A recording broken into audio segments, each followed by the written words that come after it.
chat, we have officially experienced insanity, because the number of manhwas being the same truly astonishes me at this point, and yes, we have yet another childcare OP, totally an original manhwa for you today. So without further delay, let's begin our recap.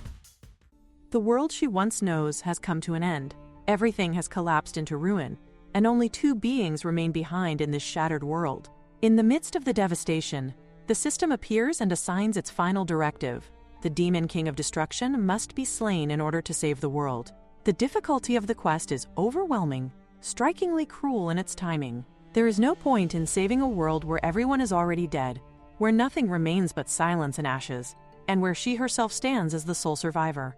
And yet perhaps this very hopelessness is the reason she must still defeat him, no matter the cost. She confronts the demon, driven by grief and fury, her resolve forged from loss. Her family died because of him, and that truth alone is enough to push her forward. She attacks without hesitation, plunging her weapon into the Demon King. As the mass of his form ruptures, something horrifying is revealed beneath it. The face that emerges is not unfamiliar.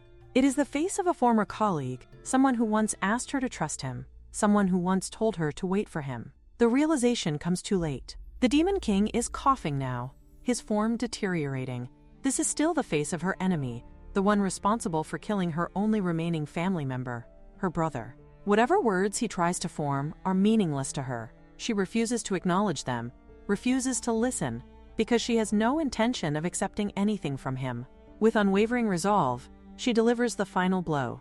The system immediately announces the completion of the quest. The gates of the world begin to collapse, reality itself breaking apart as the quest completion rewards are summoned. Her body falters, and she wonders if she has pushed herself beyond her limits. She requests a status check from the system, but the response places her in genuine danger. An error appears. Her vision blurs, and she begins coughing again as her strength rapidly drains away. The system updates her rank, identifying it as South. She questions her condition, and the system responds with grim precision. Her body has suffered a severe muscle tear and internal bleeding. Self-recovery is impossible. Her vitality continues to drop. In a world like this, one that has already ended, there is no desire left to keep living. The system asks whether she wishes to claim the quest completion reward. She looks at the image of her family, clinging to the faint thought that perhaps this reward might allow her to meet them again. When the system repeats the prompt, she hesitates, wondering what kind of reward could possibly matter to someone who is already dying. Eventually, she activates the receive function. A flood of strange notifications follows, one after another, overwhelming her senses. Before she can fully process them, her body gives out and she collapses. For a brief moment, it seems as though she may not even be able to receive the reward. At that exact instant, the system confirms authorization for compensation. The consciousness loading sequence begins. She wonders, faintly, whether she must continue to see these system windows even after death. The system announces an additional reward for completing an SSS-grade difficulty quest. Her abilities from her past life will remain intact. Confusion takes hold as she tries to understand what a past life even means. The system continues, stating that her primary magic circuit rank was South, and that as an additional reward, the rank has increased by 1. The final rank is now South Plus. She is unable to comprehend the meaning behind these words. Questions surface in her fading mind. But before any answers can form, the system declares that consciousness has loaded successfully. Recoordination is complete. The scene shifts. The female protagonist awakens in a small, unfamiliar body. She looks down at herself and realizes that she has been reincarnated. The thought feels distant and unreal. Her body is far too young, far too tiny to belong to who she once was. Confusion lingers as another realization surfaces. Was she not supposed to be the only one left alive in the world? She has reincarnated into this situation, and the weight of reality settles heavily on her mind. A question immediately surfaces. Who will take care of her now? Confusion follows close behind, and frustration rises as she realizes the form she has been given. She questions the system internally, unable to understand why it would assign her the body of a baby when countless other possibilities should have existed. For a brief moment, disbelief clouds her thoughts. Then reality strikes. She begins to observe her surroundings more carefully. The space around her is unusually tidy, far too clean to be abandoned or ruined. There has never been a building, nor an interior, this pristine in the world she remembers. This realization leads her to a single conclusion. There must be someone here. At least one person must be maintaining this place. With no other option available to her, she attempts to call out, hoping someone might hear. Instead, she starts to cry. The sound surprises her. The noise that escapes her mouth is nothing more than soft, incoherent babbling. She cannot control it, nor can she shape words properly. Confusion deepens as she wonders if all babies are like this, incapable of forming proper speech despite clear thoughts. She understands that she is trying to communicate, yet no real sound comes out as she intends. At that very moment, the door opens.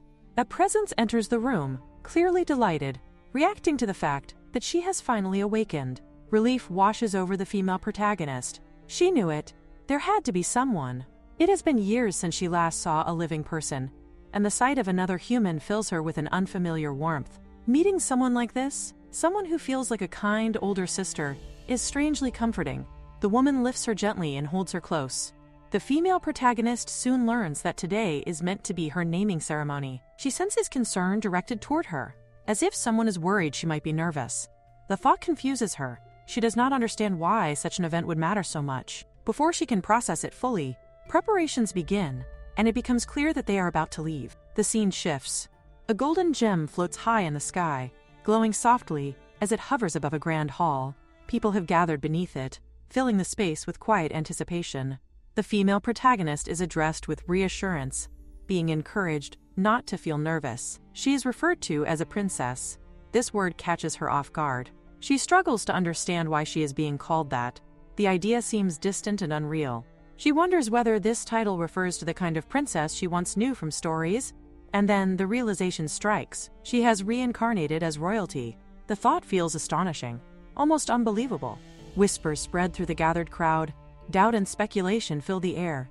Some question whether it is true that the princess is rumored to be unable to speak. Others murmur about her growth, noting that it appears unchanged. There are concerns that if this continues, she may be stripped of her position. It would be a serious matter, especially if the sunstone fails to emit light. The female protagonist feels irritation rise within her.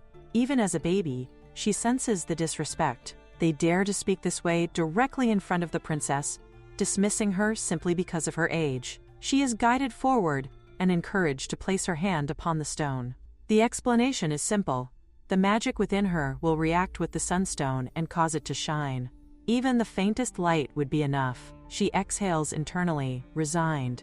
If the stone truly responds to magical power, then there is no reason not to try. As her presence connects with the floating gem, the attention of everyone in the hall shifts upward. The sunstone does not merely glow. It shines more brilliantly than it ever has before. The light is overwhelming, pure, and undeniable. The stone's radiance reflects the caster's magical power, and the amount being displayed far exceeds expectations. Even the female protagonist is taken aback. Despite everything she has experienced, this sight still feels magical. From the back of the hall, an authoritative presence declares that the princess has now proven her royal lineage. With that declaration complete, the moment arrives to bestow her name. The name given to the princess is Natricia. As the name echoes through the hall, Natricia wonders quietly whether the one who named her is her father. Before the ceremony, the scene shifts to an earlier moment. Natricia is lying motionless on her bed when voices reach her from nearby. Someone questions whether everything is already over, and even so, whether she is still alive in this condition. A man standing there responds with cold certainty, referring to a woman beside him with clear disdain. According to the palace's judgment, the princess is most likely an idiot. If that is the case, then there is no possibility that magic exists within her, and even if it did, it would amount to nothing. The woman reacts with sudden laughter. She finds the situation amusing and declares that it is now safe to say the imperial lineage has come to an end. The prince failed to make the sunstone shine during his own naming ceremony due to his lack of magical power. On top of that, the princess is an idiot and lies in this pitiful state. She openly looks forward to the upcoming naming ceremony, wondering what kind of embarrassment will occur this time. With that, the annoying woman leaves, satisfied and entertained by her own conclusions. That is the moment when the system activates. Consciousness begins loading, and reincarnation completes as the timeline returns to the present. The sunstone is shining. Its brilliance fills the hall, and the same woman who mocked the princess moments ago is completely taken aback. Confusion overwhelms her. The princess, who looked no different from a living corpse, is the one responsible for this overwhelming radiance. At the same time, Nutritia begins crying uncontrollably. Inside her heart, emotions surge violently. She is convinced that this person before her is her father. 13 years have passed since she last saw him, and now they are meeting again. The king notices her reaction and wonders whether she is calling for him. Moved by instinct, he steps forward and lifts her into his arms. The woman who has been caring for her explains that the princess has been searching for the king. This causes a gentle smile to form on his face. Meanwhile, the irritating woman remains in disbelief, unable to accept what she is witnessing, dismissing everything as nonsense. Those around them begin offering congratulations, calling this moment a great blessing upon the empire. Nutritia wonders whether this is the reward the system mentioned. She considers the possibility that this might be similar to one's life flashing before their eyes before death. The thought overwhelms her, and she cries even harder. If this truly is the case, then the system will not be the only one turning a deaf ear to her emotions. The king acknowledges her presence again, and her happiness surges. He brings the naming ceremony to an end and expresses gratitude to everyone who attended. Nutritia reflects on what an extraordinary reincarnation this is. She never imagined she would see this person again. He is her father's friend from her previous life and a fellow member of the same guild. Soon after, the head knight arrives and greets the king. In her past life, he was her uncle. He used to joke that if he ever had a daughter as cute as her, he would want nothing more in life. He often tried to bribe her when asking whether she liked her father or him more, only to hear her cheerfully call him uncle instead. Returning to the present, Nutritia feels overwhelming joy. Her uncle is still alive. To her, this feels like the best system reward imaginable. The king comments on how strange it is that although this should be their first meeting, she is clinging to him so tightly. The head knight adds that although they were unable to attend the naming ceremony, a delegation from Hosta has arrived. The king acknowledges this and hands Nutritia back to the nanny. Nutritia feels a deep sense of regret at being separated from her father, but she understands that duty comes first. She believes it will be fine, because now they can stay together. The king looks at her one last time before moving forward. Suddenly, Nutritia's stomach begins to growl. The nanny remarks that this is the first time the princess is about to have her meal, and asks her to stay where she is for now. Nutritia begins thinking about her father and uncle, and wonders whether it might be possible to meet her entire family again. She hopes so, though she is unsure how much the system will allow. Without warning, the system screen appears once more, announcing that compensation has been received. She is confused. She does not remember receiving any reward. She attempts to check the screen, but she is unable to access it. She wonders whether she should ask why her voice is not working, but nothing happens. The system responds that the command is invalid and requests another attempt. She tries again and again, but her baby-like pronunciation prevents the system from recognizing her commands. Frustration builds rapidly, and her anger boils over. In her irritation, she begins kicking at the system interface. At that exact moment, a presence suddenly appears and questions what she is doing. The interruption startles her completely. Nutritia freezes as she looks up and realizes that the one standing there is her brother. She looks at him for a long while, and memories of her past life begin to surface. At that moment, her brother calls out to her, snapping her back to reality. She asks herself what he is doing here, and he responds by warning her that the place is dangerous. As he summons his fire magic, he urges her to leave everything to him and run away as quickly as possible. The present rushes back to her all at once, and tears suddenly start to fall from her eyes. She cannot understand what is happening to her, nor why his eyes look exactly the same as they once did. Her brother is taken completely by surprise, wondering why she has begun crying so abruptly. He urges her to calm down and stay quiet, but instead she grabs him by the ear and forcefully pulls him inside the baby crib. The maids and the nanny present are left utterly confused when they see her landing a solid hit on her brother. They cannot comprehend why she is crying because of him, especially when he appears to have done nothing wrong. Her brother in particular is thoroughly bewildered, unable to grasp what is happening or why she is crying at all. Eventually, she seems to finish her session of punishment, yet it turns out she is not done at all. She reaches out again, grabs him by the hair, and resumes hitting him. All the while, she continues crying, overwhelmed by the fact that she has finally gotten her family back. Hearing the commotion, the maid and the nanny rush in, anxiously trying to understand what is going on. The maid hurriedly picks up Nutricia while the nanny scolds the brother, insisting that he should protect his sister instead of tormenting the baby. After all, she emphasizes that Nutricia is the younger sibling. Her brother, still confused, insists that he truly did nothing wrong. Despite this, the nanny presses on, questioning why he entered the baby crib at all and reminding him that it is dangerous. He explains that he did not climb inside and only wanted to see her face. The nanny then points out that he is, in fact, standing inside the baby crib at that very moment. He steps out immediately, clarifying that he never intended to climb in and that she was the one who pulled him inside. This revelation causes an awkward silence to fall over everyone present. Meanwhile, the little mischievous Nutricia simply yawns, as if none of this concerns her. The maid finds her unbearably cute and begins to doubt the entire situation. She wonders how such a small and delicate baby could possibly have dragged the prince into the crib. The prince desperately insists on his innocence, but Nutricia knows very well that no matter what an adult says, no one will believe them over a baby. She tries to call him Oppa, which instantly makes the maid fall even more in love with her. At that point, no one is willing to believe any so-called nonsense about the princess.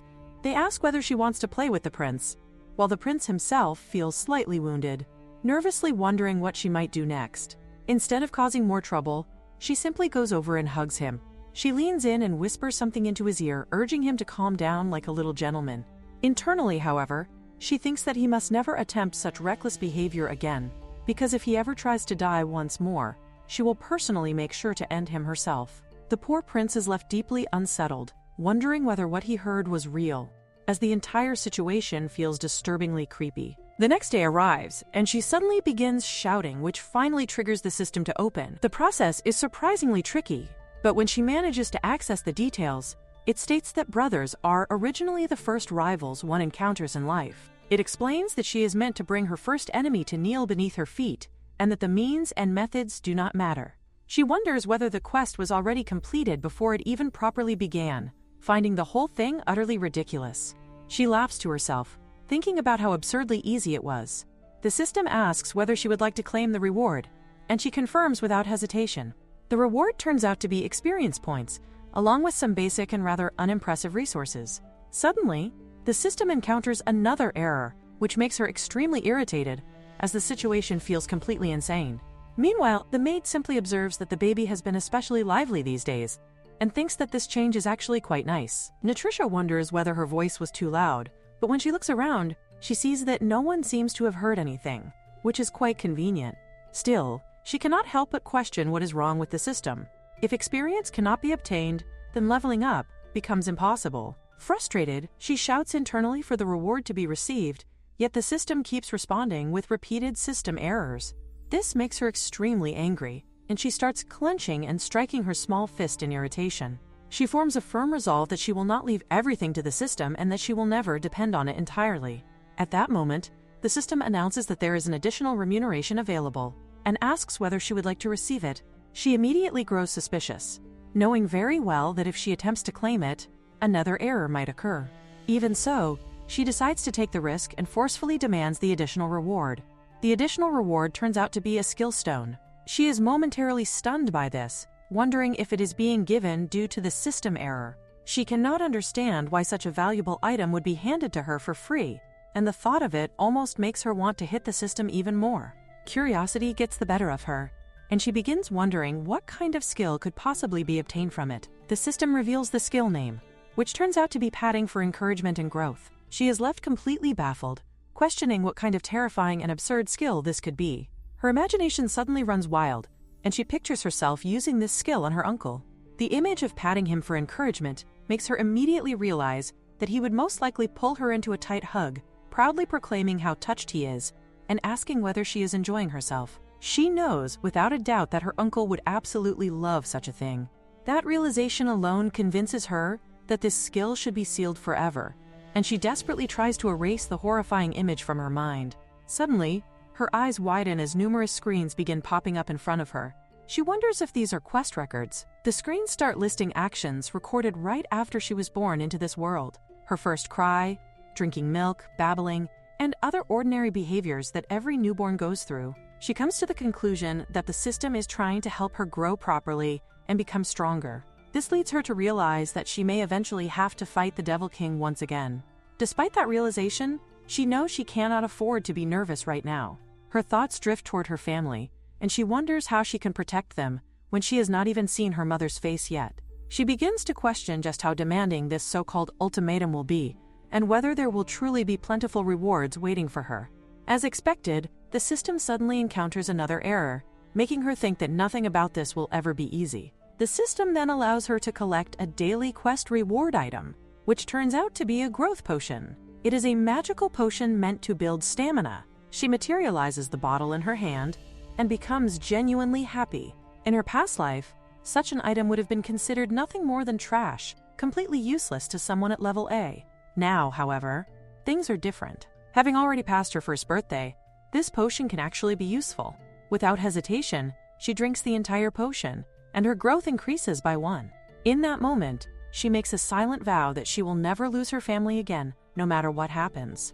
The scene shifts to sunlight, softly filling the room as she places her now empty milk bottle aside.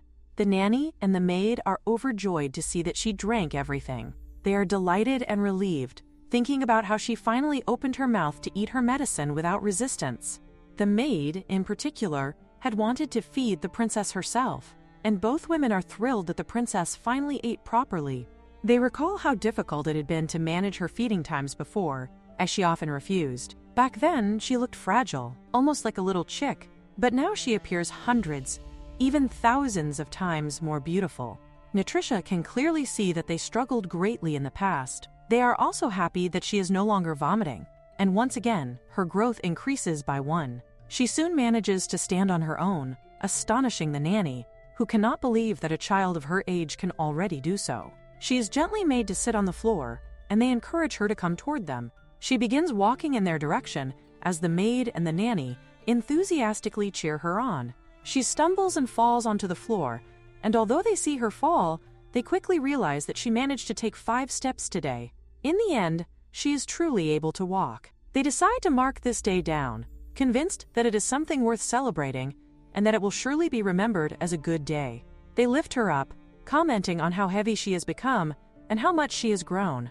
It even seems as though her limbs have grown longer.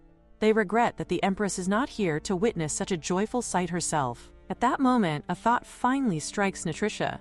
Now that she truly thinks about it, she realizes that she has never seen her mother in this world before. She knows there is no possible way that her mother would not come to see her. Until now, her father, her uncle, and even her brother have all come to visit her. She is also aware that her mother is currently going to the Empress's office, so she assumes that her mother must simply be busy. Even in her past life, she stayed mostly with her father, and together they were considered first-class hunters. She tells herself that it is still too early to reach any conclusion. First, she decides that she should ask someone who might know these details. The scene shifts to the prince, who is seen happily walking out. He notices Nutritia and calls out to her, wondering why her head is lowered and what is troubling her. She asks about their mother, and this question visibly takes him aback. He bites his lips, hesitates, and then admits that he does not know. His expression turns strange, and he suddenly runs away, calling her an idiot and fleeing the scene. Nutritia is left confused by his reaction, unable to understand why he behaved that way. A terrifying thought crosses her mind, and she wonders if something terrible has happened to her mother. The idea alone causes her to break down into tears. A memory from her past life resurfaces. She remembers knowing that she must stop crying, recalling her mother's words that a woman only cries 3 times in her life. Even then, she remembers feeling relieved after beating up those annoying boys. Returning to the present, she is crying so intensely that the nanny and the maid rush into the room, alarmed and confused by what is happening. They pick her up gently as she wonders what the point of being here is if her mother is not. She realizes she has been suppressing her desire to cry this entire time. In her previous life, they took her father first, but this time they have taken her mother instead. She bitterly blames the system, thinking that if it was going to return her family, it should have returned her mother as well. She cannot understand why only her mother has to be taken away. The scene shifts briefly to 2 birds chirping together. When it returns, the nanny is trying to feed her, but she refuses to eat. They wonder if she is not hungry, and why she suddenly seems so low on energy again. Tears begin to gather in her eyes once more, making both the maid and the nanny extremely worried. They try to cheer her up by talking about how the princess's hair is like a fluffy friend and how adorable that friend is, adding that the princess herself is, of course, the cutest. Despite their efforts, she shows no reaction at all. This worries them even more. She looks up and sees disappointment on their faces. She starts to think that they might believe she has become an idiot again, and she fears that the rumor of her being foolish might spread once more. She decides that she cannot allow that to happen, even if it is only in front of them. Gathering her strength, she tries to stand up. The nanny, relieved, suggests that it is playtime and asks if she would like to bring a block. The nanny even starts to cry slightly, feeling grateful that Nutricia seems to be feeling better. Nutricia notices that the block is a gemstone block, luxurious and unfamiliar. She senses a faint magical power coming from it, which makes her wonder if it is a magic stone. In her previous life, she had once saved a similar stone from a monster.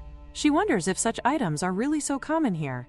The maid and the nanny are overjoyed that she guesses all the blocks correctly and begin praising her, calling her a definite genius.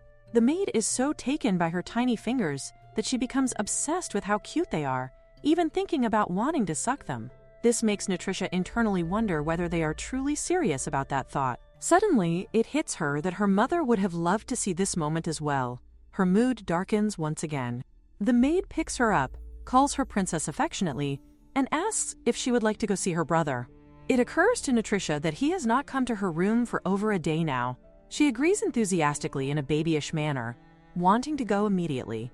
At the training ground, people react with confusion upon hearing her small voice, wondering where the sound is coming from. Someone is shouting at the prince, saying they came because he claimed to be here. Nutricia realizes that he has come to train. She then hears someone questioning what kind of prince he is, mocking him as someone with no right to succeed to the throne. The children bully him, forcing him to kneel before the great duke. The duke's son joins in, calling the prince useless, motherless, and without any magical power. The prince simply stands there, unmoving and silent. This sight fills Nutricia with overwhelming anger. She cannot believe what they are saying, and how they dare speak to her brother like that. What angers her even more is that the servants are merely standing by, doing nothing. She wonders if they truly serve the emperor's palace at all. Unable to hold herself back, she starts shouting and even raises her middle finger toward the duke. The duke's son notices her presence and looks at her, questioning why she is here. The scene cuts to the crown prince, sitting quietly on his bed. He lets out a slow sigh while staring out, thinking that the sky looks exactly the same as before, unchanged, just like the attitude of the servants around him. He begins preparing himself, deciding that he should focus on practicing swordsmanship after today's class. Eventually, the teacher announces that the class ends here for the day. The prince questions him, asking when he will finally be allowed to study imperial duties.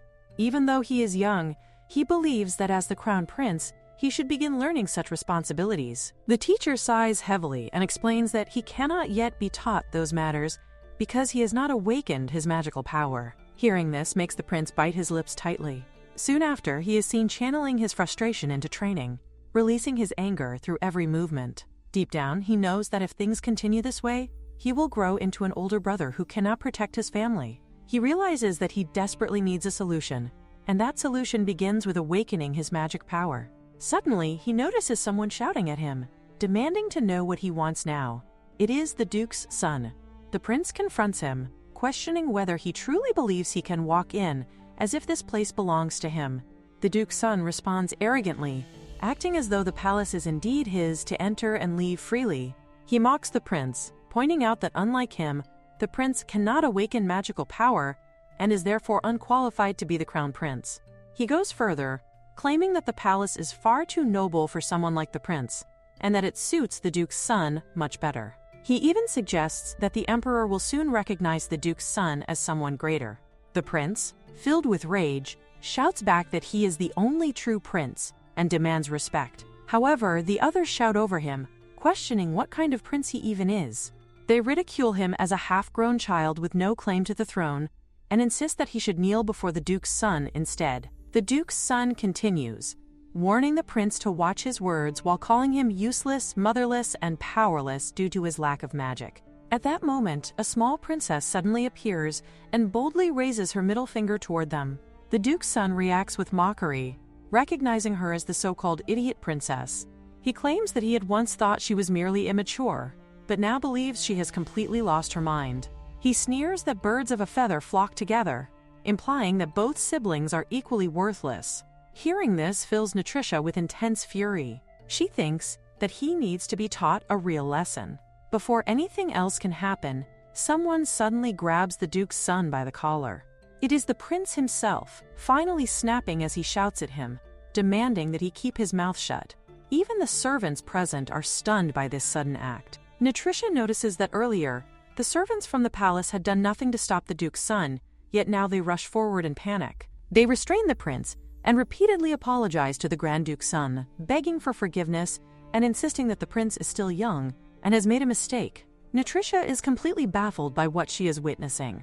Another servant pushes the crown prince, urging him to apologize quickly and seek forgiveness. The prince protests, unable to understand why he should be the one to apologize. The Grand Duke's son responds smugly, demanding that the prince kneel and beg for forgiveness. He claims that if the prince does so sincerely, he might forgive him generously, and even allow him to continue using the crown prince's residence until adulthood. This suggestion infuriates Nutritia.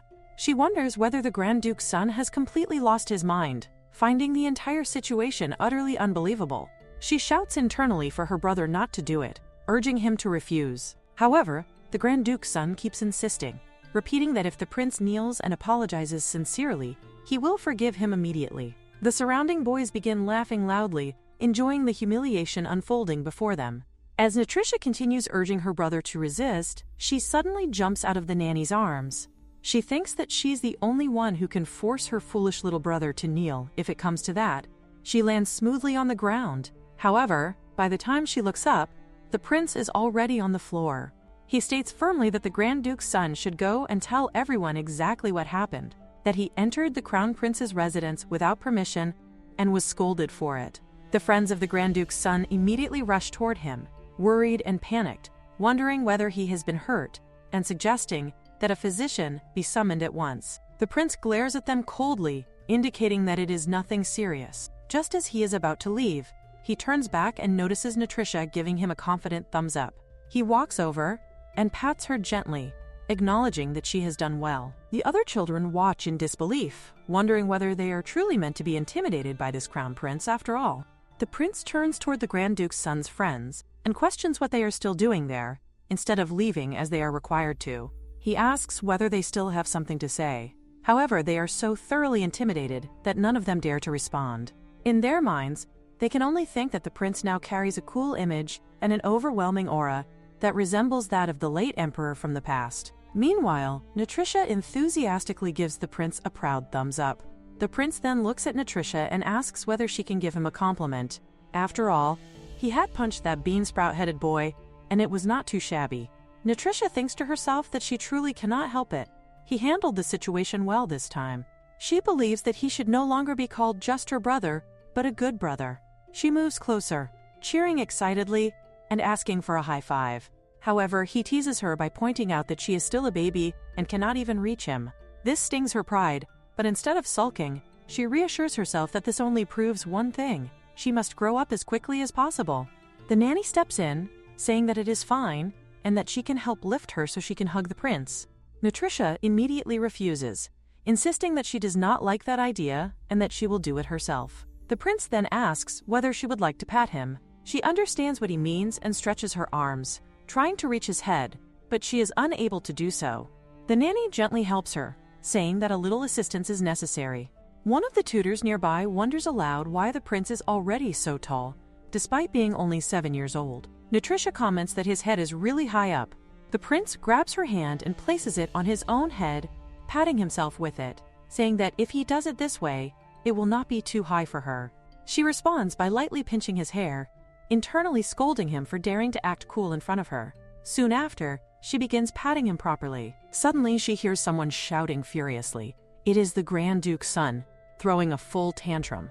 He yells at his friends, blaming them for abandoning him. One of them tries to calm him down, but he ends up hitting his own companions in rage. The Grand Duke's son declares that they must crawl back to him and beg for their lives, claiming that this is the only way he will forgive them. However, the two siblings merely stare at him in silence.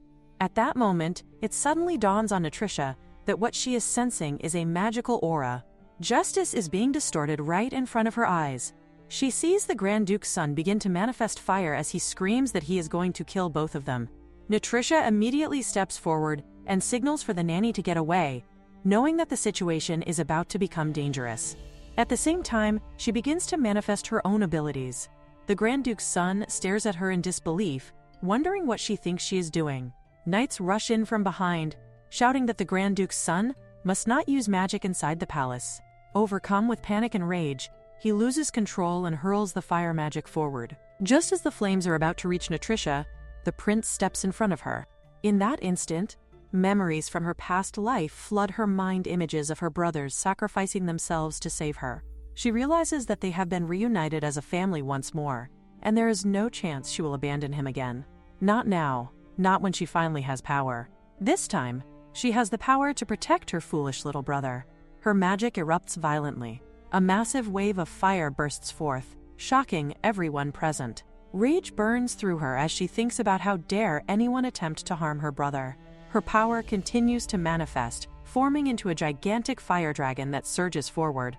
The enormous dragon of flames charges toward the Duke's son, terrifying him to the point of tears. Both the Duke's son and his followers flee in complete panic. As silence settles over the area, Nutritia thinks that this incident will remain a dark chapter forever. For today, she decides, she will let them go. The Duke is running when a sudden revelation strikes him, and he immediately turns to his minion. The minion insists that they did not do anything, but the Duke's mind snaps into clarity. This little cat is the one responsible. With so many witnesses around, it becomes glaringly obvious that the new start he orchestrated in the Imperial Palace will inevitably become widespread. Overwhelmed by this realization, he begins to cry even more, his emotions spilling uncontrollably. Nutrition, who is cleaning nearby, glares at him so sharply that he is forced to stop, fully aware that he is mired in this mess because of her. In a sudden burst of frustration, he shouts at her, declaring that she is truly troublesome and does not even deserve the title of princess. The prince watches this unfold and asks the Duke's son why this matters, and whether it truly makes a difference if he loses to his younger sister. This question causes the Duke's son to grit his teeth even harder, seething with restrained fury.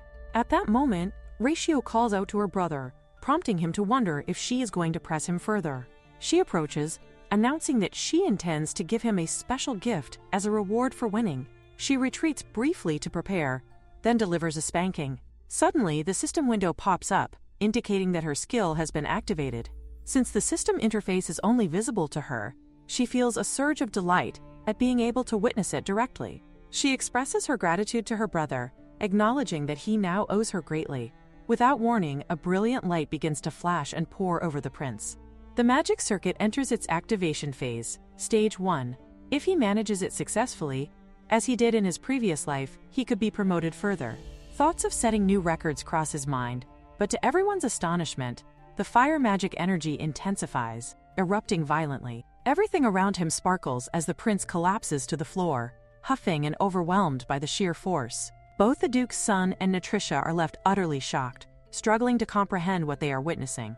This is not the first time the prince has shouted at the Duke's son, demanding repetitions, and Nutritia, feeling both incredulous and defiant, asserts that he is not even half the caliber of a chief stake. Meanwhile, the sunstone begins to glow, leaving everyone present bewildered. It is the second time the sunstone has shone, but this time it is different from the previous instance with the princess.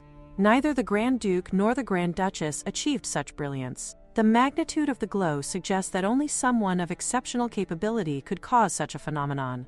Workers present call out to the prince, explaining that very few individuals have awakened their magical powers after the age of 5.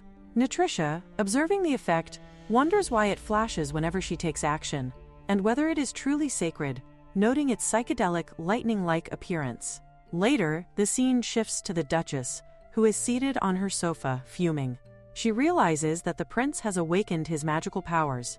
Her attendant confirms this, adding weight to the revelation. The Duchess is filled with anger, recalling that she once considered the baby princess an idiot and had largely ignored her. However, during the naming ceremony, the baby princess spoke and caused the sunstone to shine. The Duchess reflects bitterly on how much money she spent to suppress the spread of rumors regarding the princess's abilities, only to see the prince now awaken his powers. This event leaves the duke's son humiliated at the imperial palace in front of the crown prince, a disgrace to the Grand Duchy. Yet, the Duchess cannot help but think that perhaps this turn of events could be advantageous. Suddenly, someone rushes to the Duchess, urging her not to despair. She calls for her mother, and the Duchess responds, recognizing that only Cecilia has the power to make her forget this shame, even momentarily. Cecilia reassures her that she will not leave those who tarnish their family name unpunished, promising that they will repay everything owed. The scene then cuts to the Knighthead reporting to the king, noting that the Sunstone has shone again. The king acknowledges this, recalling that it had first shone in a manner similar to Nutricia's display. The Knighthead emphasizes that the second instance is significant, as it marks the prince's awakening of his magical powers. The king, slightly taken aback by this revelation, listens as the Knighthead offers congratulations to the prince for this achievement. The king nods in acknowledgement, silently conceding that the prince has, at long last, awakened his magical powers. The butler informs the king that the awakening of the prince's magic has been confirmed as an undeniable fact. The king, recognizing the importance of this development, instructs the butler to formally record the prince's name in the Book of the Sun. With the prince's awakening, there is now a solid and legitimate justification to oppose the dominance of Blonde. A year has passed, yet the king has still not fully healed from the wound he suffered during that time. Embracing the princess at the naming ceremony had been a tremendous event, and perhaps, with the princess by his side, his majestic might could finally thaw the frozen corners of his heart. Meanwhile, Nutricia stands, realizing that she has received her daily quest. The quest title reads, "A Child of the New World Who Eats Well." The completion conditions require her to drink milk, eat baby food, and get a trim. Determined to grow quickly, she begins drinking the milk, eventually throwing the bottle to the ground with resolve. The nanny, pleased with her progress, urges her to open her mouth so she can feed her the baby food. Nutricia completes the task, and the quest marks itself as complete, prompting her to claim the reward. She obliges and receives it, sitting in her room and reflecting that secretly eating is quite a challenge. This time, she enjoys the taste of black sugar bubble tea, aware that such flavors are beloved in Korea. Suddenly, the prince appears, asking Nutricia what she is eating, causing her to choke on her portion. Panic strikes her. She realizes that he has caught her, remembering that even in her past life, he was always the one to monitor what she ate. The prince, seated on the ground, asks if she truly intends to keep it from him. Nutricia cannot believe he would want to steal baby food and regards him as foolish. She tells him to wait a moment, making him incredibly happy, and then offers him the portion she had saved, insisting that he express gratitude. The prince smiles, saying thank you, and wonders if this is something made especially for him. Nutricia questions whether he will eat it all, and he replies affirmatively. However, the moment he tastes it, he makes a disgusted face, finding it extremely nasty. Nutricia, anticipating his reaction, smirks knowingly. The prince then asks if she drank the same beverage or a different one. Nutricia resumes her baby act, questioning whether he is truly going to eat it all, warning that she will be angry if he does not. With no other choice, he drinks the portion, leaving him utterly drained and sitting on the floor from the nasty taste. Nutricia, still in her baby form, contemplates how long it will take her to grow up. In her past life, she had been weak and mistreated wherever she went. Reflecting further, she realizes that even her brother, despite being the crown prince, has never received proper education. Curious, she asks him if he wants to play hide and seek. He smiles and denies it, though she knows that even in his past life he used this tactic when lying, a habit that has persisted. Persistently, she insists he play, and he initially refuses, only softening when she questions whether he fears being scolded by their father. His reaction betrays a hint of vulnerability, and eventually he consents, promising to play hide and seek with her next time. Nutricia senses that his reaction conceals deeper emotions, a subtle indication that something is indeed happening beneath the surface. The scene shifts to the servants, who approach the prince, declaring their loyalty and noting that they will now be recognized as proud members of the royal family. They remind him that they have always remained loyal, but the prince orders the Knighthead to remove them, and the Knighthead accepts the command. The servants, deemed troublesome, are escorted out to serve elsewhere. The butler remarks that perhaps some among them might seek mercy, but the prince dismisses them as merely throwing tantrums. The butler agrees, reporting that he has received the decree in the prince's name, emphasizing that those who dare disrespect him even in front of the princess, or through flattery of the duke's son, could pose a danger to the princess herself. The butler then drops to his knees, apologizing for his lack of ability to control the chaos within the prince's palace. The prince reassures him, stating that it is not his fault, as he is not even in charge of the palace. The butler responds that his presence was indeed for more important matters. Finally, the documentation is complete, and all members of the royal family have their names inscribed in the Book of the Sun. The butler requests that the prince touch the book, which he does. He reflects that just a few days ago he had been powerless, and he contemplates that perhaps it was Nutritia who shared her magic with him.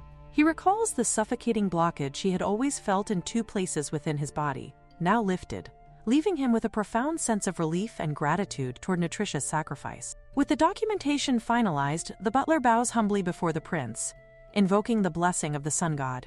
Although the temporary management by the palace attendants may not have been flawless, the level of chaos that unfolded had been entirely unexpected. For the sake of the prince and the princess, the butler resolves that this matter must be properly investigated, ensuring the stability and safety of the royal household. 2 weeks pass, and the prince continues his studies diligently, even carving his name into the geology texts as a mark of his persistence. Despite his efforts, the king has not visited him, and the prince finds himself contemplating this absence. Perhaps it is for the best. Had the king shown sudden friendliness, it might have only led to intense discomfort and a sense of being overwhelmed. He reasons that if Nutritia were to learn of such a situation, it would surely wound her deeply, so he resolves to keep any thoughts of it to himself. In his present reality, the only family he truly has is his younger sister, and for her he is willing to endure anything.